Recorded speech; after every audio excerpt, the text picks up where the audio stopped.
23. Black R&B legends who disappeared and you didn't know about it. They sang the songs that defined a generation.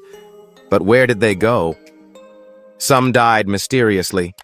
Others were quietly pushed aside, and a few just walked away, never to return to the stage.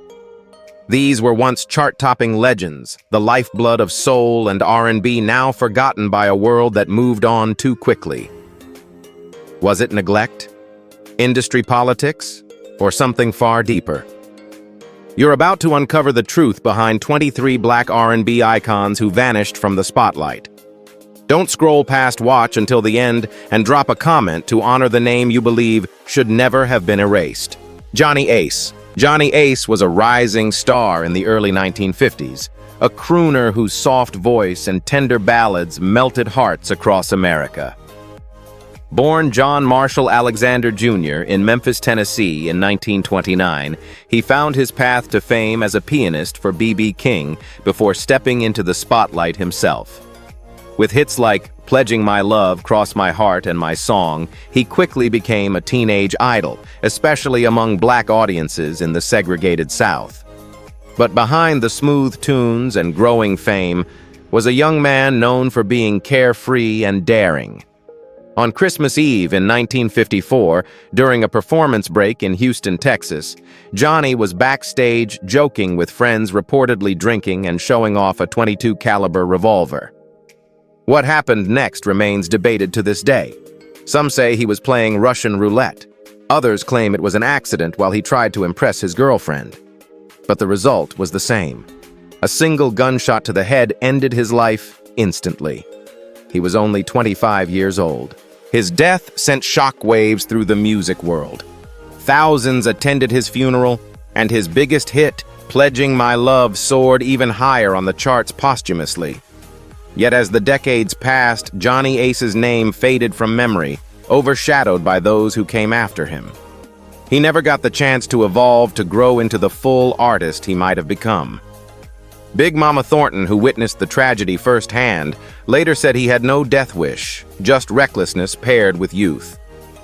Today, Johnny Ace stands as a haunting reminder of how one impulsive moment can rob the world of greatness. His story deserves more than a footnote. It's a cautionary tale from the dawn of R&B's golden era. Sam Cooke. Sam Cooke wasn't just a singer, he was a cultural force. Born in Clarksdale, Mississippi in 1931 and raised in Chicago, his voice first turned heads in gospel as a member of the Soul Stirrers. But it was his transition to secular music in the late 1950s that marked a new era.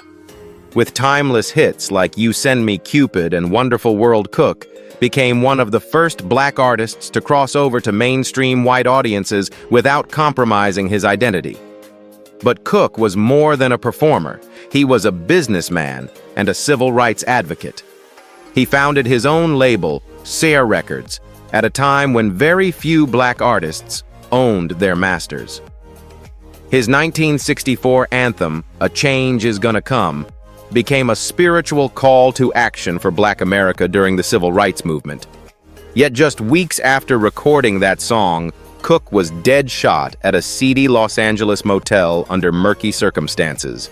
The official story claimed he was violent and aggressive, but those close to him insisted it didn't fit his character.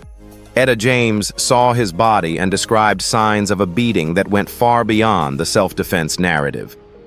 He was 33. No real investigation followed.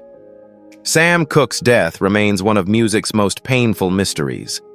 Despite his enormous influence, he didn't receive the level of posthumous reverence given to some of his peers. He was not just a soul pioneer, he was a symbol of black excellence, ambition, and resistance. What was lost in that motel room wasn't just a man, but a movement's most promising voice. Remembering him means not just honoring his songs, but questioning why voices like his are too often silenced and forgotten before their time. Joe Tex. Joe Tex was a firecracker of Southern soul, energetic, funny, bold, and always himself. Born Joseph Arrington Jr. in Rogers, Texas in 1935, his musical style combined gospel-tinged vocals with comedic storytelling. He made you laugh and think sometimes in the same verse. In the 1960s, he was a chart-topping sensation with songs like Skinny Legs and All Hold What You've Got, and I Gotcha. His performance style was dynamic. He danced, preached, and played with the crowd in ways that some said even inspired James Brown's famous stage persona. But Joe's success came with frustration. He often felt cheated by the industry, especially after James Brown allegedly stole parts of his band and style. Though he had multiple hits, he never received the mainstream acknowledgement he craved. Disillusioned with the music business, Joe turned inward. He converted to Islam in the 1970s and adopted the name Yusuf Haziez, withdrawing from the limelight. He spent his later years in his hometown of Navasota, Texas, living simply, rarely performing, and devoting himself to spirituality and community. His final public performance came at a small church event where he sang an old favorite. Halfway through the lyrics, he stopped, overcome with emotion, and walked quietly off stage. A week later, in 1982, he died of a heart attack at age 47. Joe Tex was a man of brilliance who refused to play the fame game on anyone else's terms. His disappearance wasn't dramatic, it was slow and spiritual. Today he is often forgotten in soul music histories, but his originality, humor, and raw authenticity remain unmatched. His legacy is that of a man who made soul music human, joyful, flawed, and always real. Garnet Mimms. Garnet Mimms had a voice that could make a room stop breathing, raw, urgent, and full of gospel-rooted sorrow. Born in 1933 in West Virginia and raised in Philadelphia, Mimms first found acclaim with the 1963 hit Cry Baby, a song so emotionally powerful it would later be immortalized again by Janis Joplin. But Mimms' original performance was unmatched, a plea of heartbreak that revealed the very core of soul music. Despite such a stunning debut, his time in the spotlight was short-lived. Record label issues, poor promotion, and shifts in the industry's sound pushed Mimms into the margins. While Motown was polishing its stars and funk was taking over airwaves, Mimms' raw, church-infused delivery was seen as outdated.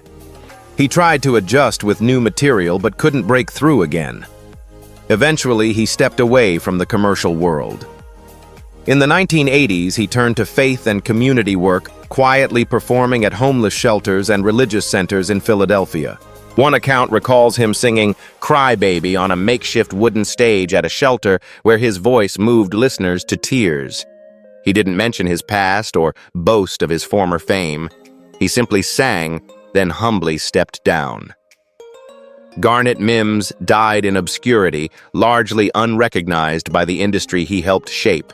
But his voice, aching, unfiltered, unforgettable, still echoes in the DNA of soul music.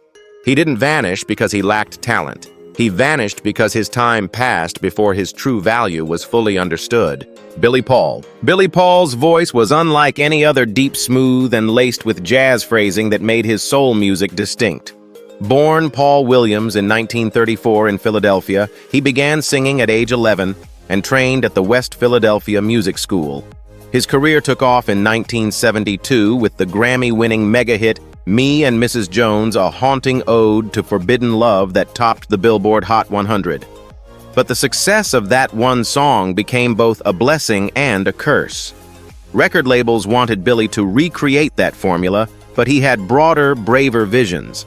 He released politically charged music, including Am I Black Enough for You and Let's Make a Baby, tackling themes like racial identity and family topics radio stations deemed too controversial.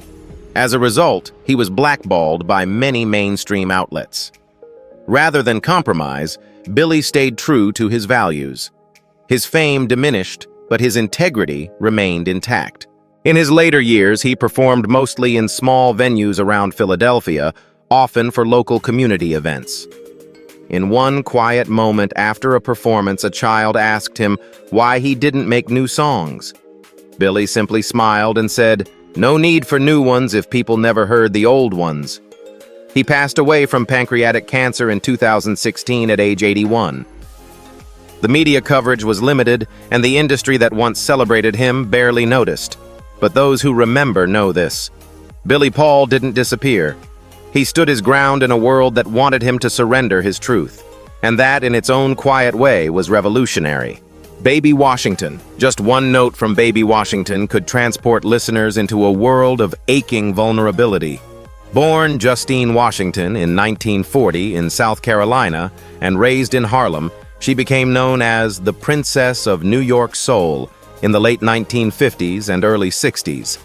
With tender, understated hits like "That's How Heartaches Are Made" and "Only Those in Love," she carved out a unique space in a male-dominated industry that often demanded flash-over feeling. But while she recorded for major labels and worked with top producers, Baby Washington never broke into superstardom. Her style, introspective and elegant, began to fall out of favor as soul gave way to funk and disco. The industry turned its back on the kind of subtle storytelling she specialized in. Unlike her peers who rebranded or pursued crossover success, Baby Washington quietly faded from the charts. There was no scandal, no drama, just absence.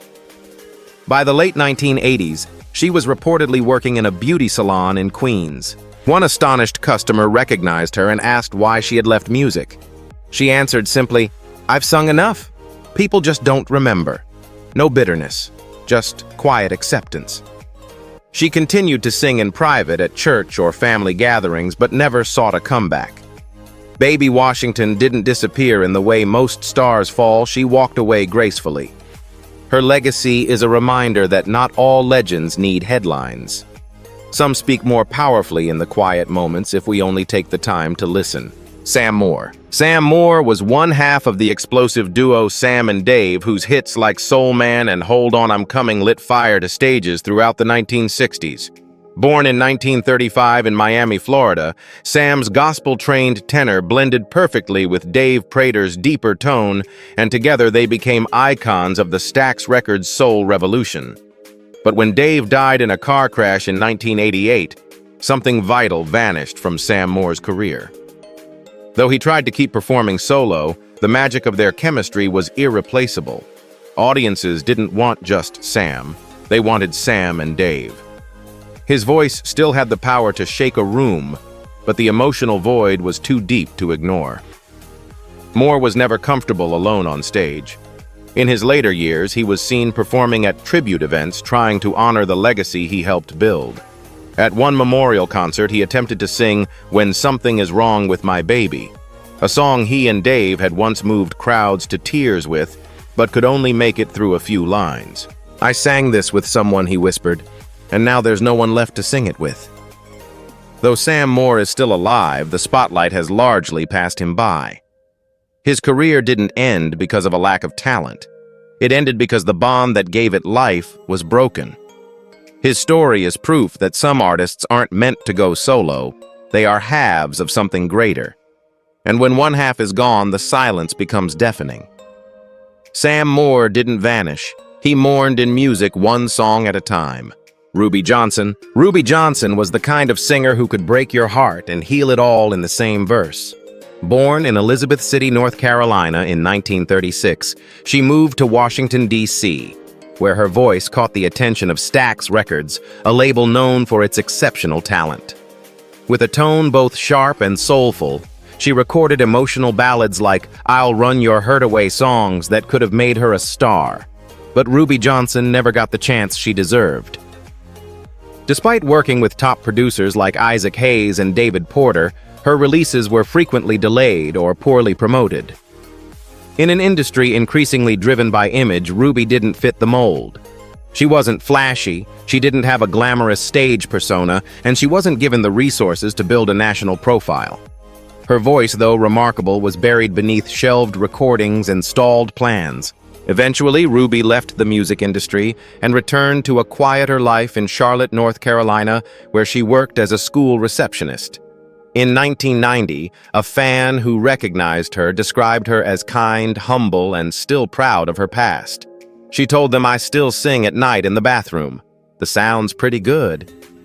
Ruby Johnson passed away in 1999, her funeral small, her name missing from retrospectives of R&B history. But her recordings remain delicate yet defiant, revealing a talent that never got its full bloom. Ruby didn't disappear by choice. She was overlooked in a world that failed to recognize what it had. She reminds us that sometimes the greatest voices are hidden in silence, waiting to be heard again. Chuck Jackson. Chuck Jackson had the kind of smooth, emotive voice that could turn any lyric into a soulful confession. Born in 1937 in South Carolina, he made his mark in the early 1960s with Any Day Now, a song so haunting and timeless it would go on to be covered by dozens of artists, most of whom achieved more fame than Chuck ever did. Ironically, though he introduced many hits to the world, it was often white artists' versions that became household staples. While Chuck enjoyed modest success with songs like I Don't Want to Cry and Tell Him I'm Not Home, he was constantly overshadowed by an industry that refused to let him fully shine. He wasn't controversial or flamboyant, and that worked against him in a media landscape hungry for spectacle. As new trends emerged, Chuck's style was labeled old-fashioned, and he quietly slipped from the top of the charts. He kept recording and performing into the 1980s, but by then even R&B tribute shows failed to recognize him. At one such event, he was mistaken for a stagehand. When someone finally realized who he was, he smiled and said, "I'm not here to be recognized. I'm here to listen to the music." His final public performance came at a Luther Vandross tribute concert. When he sang Any Day Now, he paused mid-verse and softly said, "I've waited my whole life for that day to come, when people remember who sang it first." Chuck Jackson died in February 2023 at the age of 85. There were no headlines, no major tributes. But to those who still remember the golden age of soul, he remains one of its most elegant voices, a gentleman vocalist whose dignity and talent never faltered even when the world looked away. Gene Chandler. Gene Chandler will forever be remembered for one iconic phrase, Duke, Duke, Duke of Earl. Born Eugene Dixon in 1937 in Chicago, he shot to fame in 1962 with Duke of Earl, a doo-wop anthem that sold over 1 million copies and became a cultural landmark. With his regal stage persona complete with cape top hat and cane, Chandler became the symbol of early 60s black pop royalty. But even royalty isn't immune to the changing tides of the music industry. After his initial success, Chandler worked hard to adapt scoring hits like Groovy Situation in the 1970s and even experimenting with disco. He tried founding his own label and mentoring younger artists. But despite his innovation and adaptability, his name began to fade as newer artists emerged and industry trends shifted. While many later acts borrowed his theatrical flair, Chandler himself became a footnote in the very genre he helped define. One journalist recalled seeing Chandler at a music event in Chicago in the late 80s. He wasn't performing. He was standing quietly at the edge of the room, no crown, no spotlight. When asked why he didn't take the stage, he simply said, "I've sung that song thousands of times. Tonight, I just want to hear if people still remember the rhythm." Gene Chandler never publicly complained. He chose dignity over desperation. He lived with the grace of someone who knew his impact even if others had forgotten. Though his name may not top modern playlists, his influence is stitched into the soul of R&B history. His retreat was not a fall, it was a graceful bow from a man who once ruled the charts with nobility. Doris Troy. Doris Troy's story is one of brilliance, seen only in a flash like lightning illuminating the night sky, then disappearing. Born Doris Payne in 1937 in the Bronx, New York, she found her calling in gospel before transitioning to R&B. In 1963, she released Just One Look, a breakout hit that earned her instant acclaim and a record deal with Atlantic. That one song captured so much raw, heartfelt longing that it immediately became a staple of the genre. Yet strangely, it also marked the height of her commercial fame. Despite her talent, Doris was shuffled into supporting roles behind the scenes. She worked with legends like the Rolling Stones, Pink Floyd, and George Harrison, contributing backing vocals and arrangements. But mainstream success as a solo act eluded her. The spotlight always landed just to the side, never directly on her. By the 1990s, she was performing at small soul gatherings in Brooklyn, often unannounced. At one such event, she sang Just One Look to an audience that didn't even recognize her name. "Who is she?" someone whispered. An elder in the crowd replied, "She paved the way for everyone you hear today." Doris spent her later years teaching music in churches and mentoring young singers. When she passed away in 2004, only a few articles marked her death.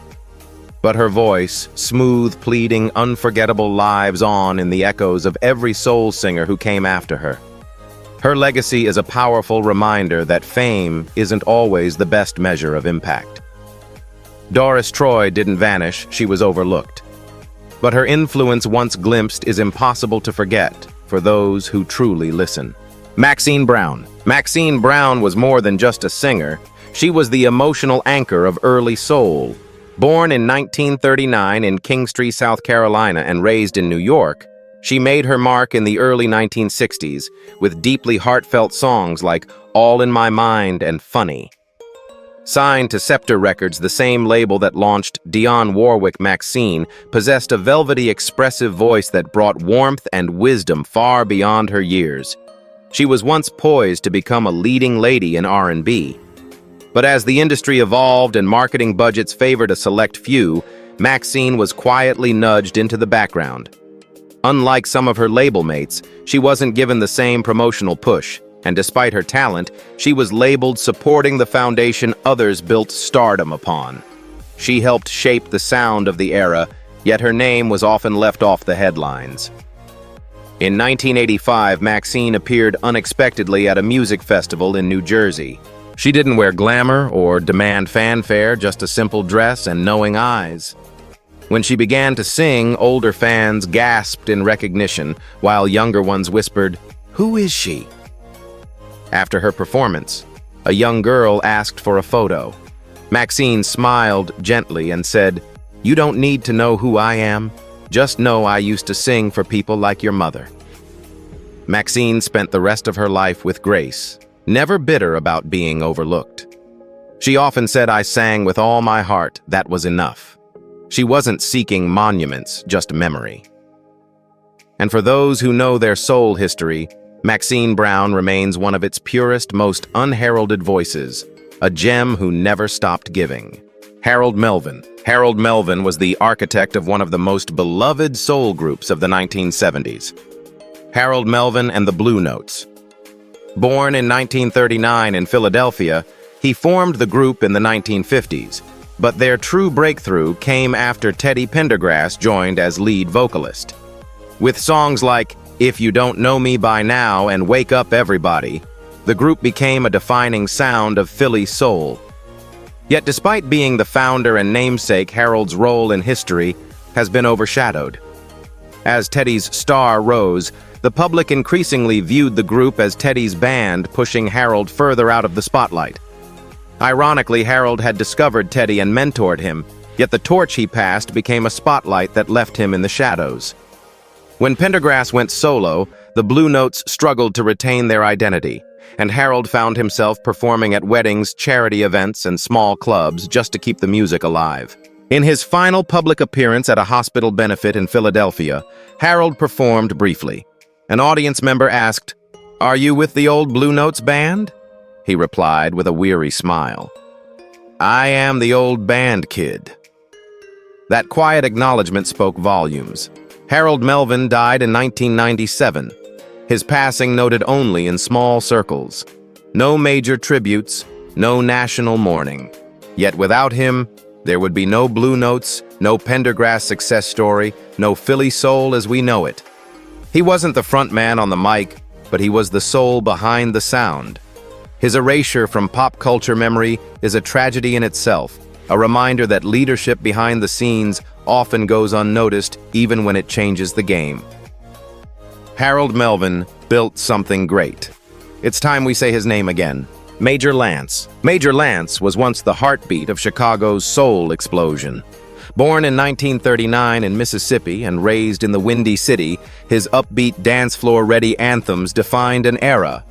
With Curtis Mayfield as his songwriter and producer, Lance delivered hits like The Monkey Time,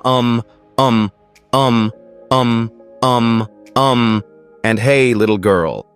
His music was fun, stylish, and undeniably infectious, earning him a devoted fan base in the US, and even greater love in the UK's northern soul scene.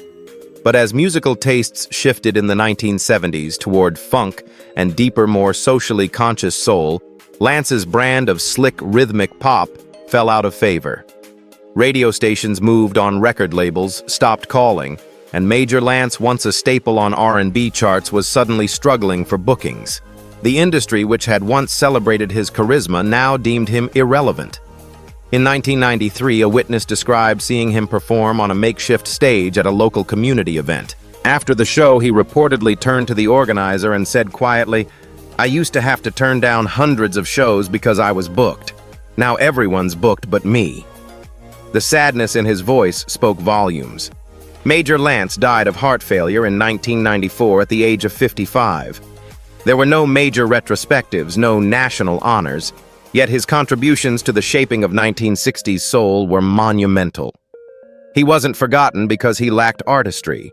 He was forgotten because the system didn't preserve what he created. His music lives on in dance halls and vintage record crates, still spinning joy into hearts, even if his name isn't always attached to the memory. William Bell. William Bell has long been one of soul's quietest giants. Born in Memphis in 1939, he was one of the first artists signed to Stax Records and helped shape its emotionally charged sound. His debut single, "You Don't Miss Your Water," became a soul standard, followed by unforgettable tracks like "I Forgot to Be Your Lover" and "Private Number." Bell's voice was tender, reflective, less showy than his contemporaries, but deeply resonant. What made Bell exceptional also contributed to his relative obscurity. He avoided controversy, refused to chase trends, and let his lyrics do the talking. While others rose to prominence with flash and flair, Bell was the soulful craftsman behind the curtain, often writing hits for others, content to focus on artistry rather than spotlight. In 2000, at a Memphis Music Awards ceremony, Bell performed one of his classics. Only a few people recognized him. A young man approached afterward and asked, "Did you write that song?" Bell simply replied, "I've lived in those lyrics longer than anyone." Then, without waiting for applause, he quietly exited the building. Despite his low profile, Bell continued creating, even earning a Grammy in 2017 for "This Is Where I Live," proving that talent, when nurtured with integrity, never truly expires. Yet, he remains curiously absent from many greatest lists, perhaps because his humility kept him from demanding attention. William Bell's story is one of endurance, consistency, and underappreciated genius. He's not a ghost of the past. He's a living reminder that soul music isn't always about shouting the loudest, but about telling stories that stay with us. And for those who truly listen, his voice has never once disappeared. It's just been waiting in the background, steady as ever. Solomon Burke. Solomon Burke was often called the king of rock and soul, but his kingdom was scattered and his throne elusive. Born in 1940 in Philadelphia, Burke was a gospel prodigy turned R&B powerhouse. With a thunderous baritone and sermon-like delivery, he brought spiritual fire to secular music. Hits like "Cry to Me," "Everybody Needs Somebody to Love," and "Got to Get You Off My Mind" defined his legacy as one of the most emotionally stirring performers of his generation. But Burke's personality was as big as his voice, and sometimes too complex for the industry. He was a preacher, a funeral home owner, a father of 21 children, and a man who sold coffins alongside records.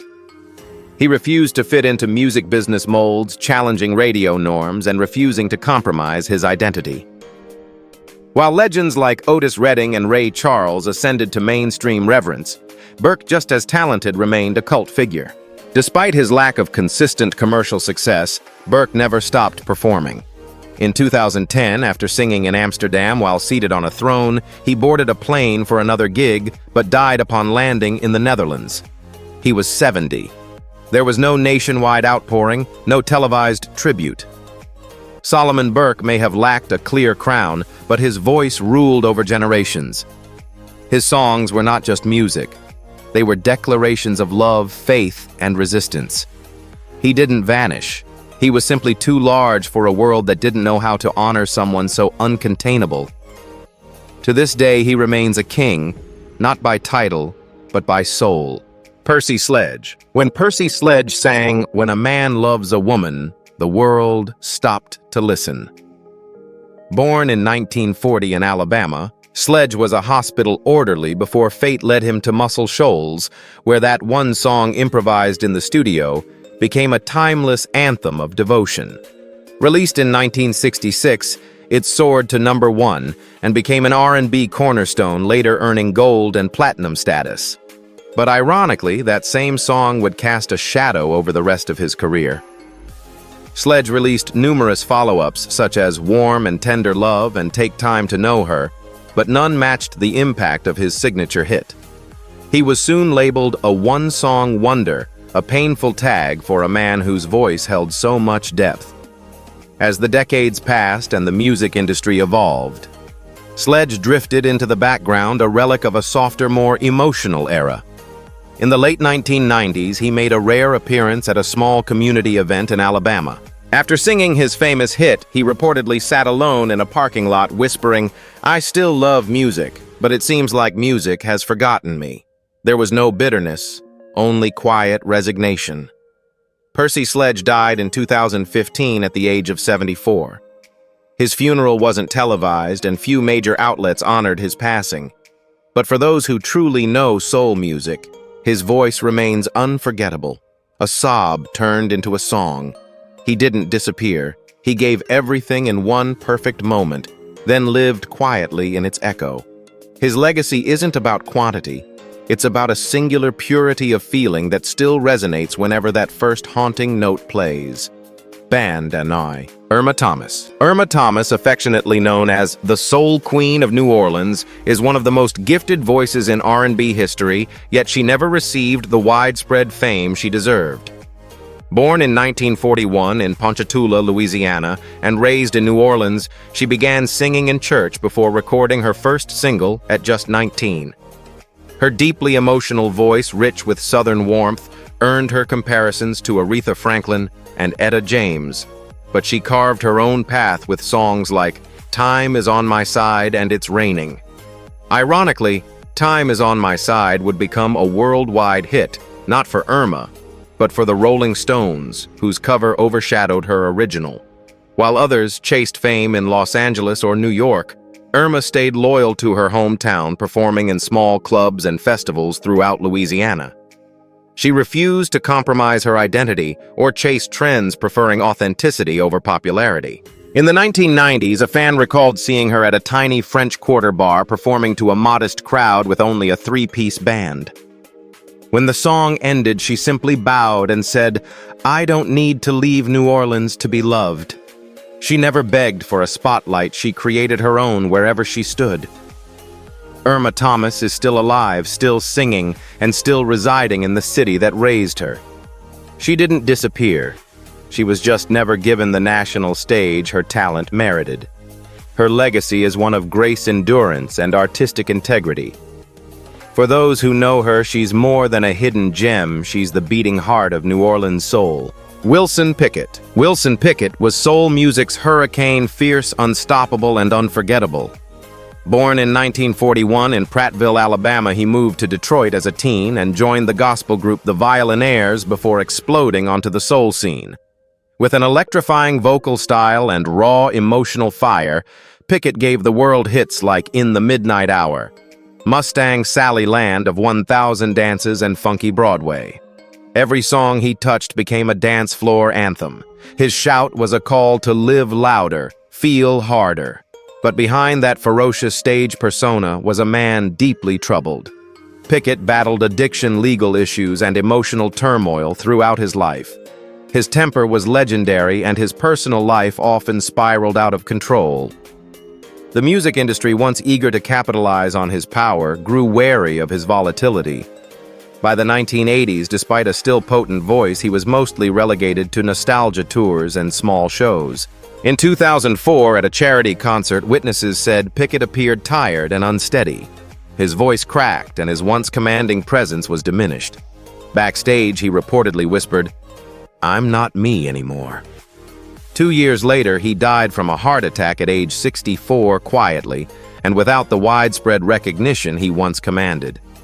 Wilson Pickett's fall wasn't due to lack of talent, he had too much of it. It was the weight of demons, left unchecked wounds, left untreated. But when he was in his prime, few could match his intensity or command. His legacy is complicated but essential, a reminder that passion without peace can burn a man out. But what he leaves behind, that voice, that energy, is immortal. Otis Clay. Otis Clay was a man whose voice could make even silence tremble.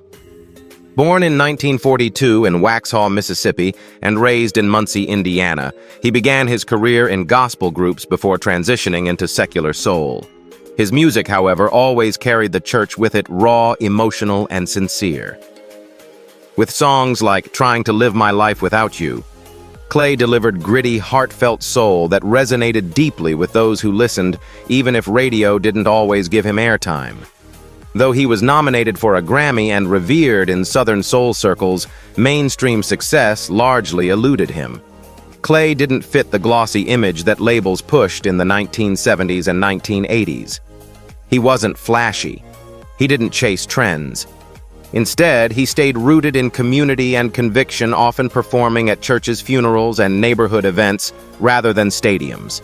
In 2015, at a memorial service in a Chicago church, Clay performed "Precious Precious" in tribute to a friend. As he finished the last note, he stood in silence, as if trying to send a message not with words, but with presence.